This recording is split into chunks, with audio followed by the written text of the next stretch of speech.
তৃতীয় বিশ্বযুদ্ধ শুরু হয়ে গেছে, ঠিক এমন বিস্ফোরক বার্তাই দিয়েছেন ইউক্রেনের সাবেক সেনাপ্রধান।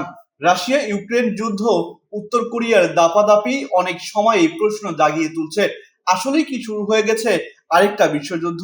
ফলে স্বাভাবিকভাবেই হিসাব চলে আসে কোন কোন দেশ এই যুদ্ধে সরাসরি জড়িয়ে পড়ছে আর নিরাপদ থাকছেই বা কারা। গ্লোবাল পিস ইন্ডেক্সের সর্বশেষ তথ্য বলছে ইউরোপের দেশ হয়েও আইসল্যান্ড নিরাপদ থাকবে। এখানে যুদ্ধের আঁচ একেবারেই লাগবে না। মনে করা হচ্ছে তৃতীয় বিশ্বযুদ্ধে সবচেয়ে শান্তিপূর্ণ থাকবে দেশটি, কারণ এর ভৌগোলিক অবস্থান। মার্কিন সামরিক জোট ন্যাটোর সদস্য হলেও আইসল্যান্ডের অবস্থান আন্টার্কটিক মহাসাগরের মাঝখানে। এর নিজস্ব সেনাবাহিনীও নেই।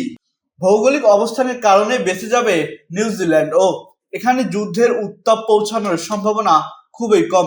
গ্লোবাল পিস ইন্ডেক্স অনুযায়ী তৃতীয় বিশ্বযুদ্ধের সময় এটি অন্যতম নিরাপদ দেশ হতে পারে।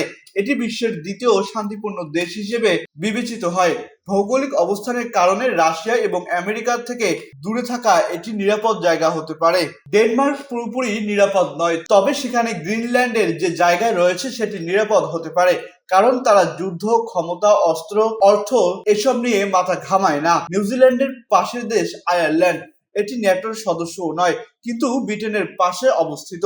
ফলে ব্রিটেন যদি সুরক্ষিত থাকে তাহলেই রক্ষা পেতে পারে আয়ারল্যান্ড। তবে ইউরোপ, আমেরিকা, রাশিয়া, চীন, ইরান, ইসরায়েল, উত্তর কোরিয়া যুদ্ধে জড়ালে ব্রিটেনের ছাড় পাওয়ার সুযোগ থাকবে না বলে মনে করেন নিরাপত্তা বিশ্লেষকরা।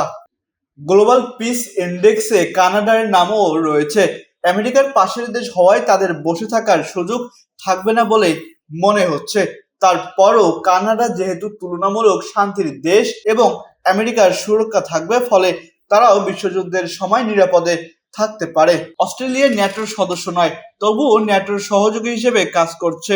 বিশ্বযুদ্ধ শুরু হলে তারাও জড়িয়ে যেতে পারে, কিন্তু অস্ট্রেলিয়ার ভূখণ্ড রক্ষা পেতে পারে তাদের ভৌগোলিক অবস্থার কারণে। আহসান সাকিব হাসান, আকাশ জমিন, নিউজ ডেস্ক।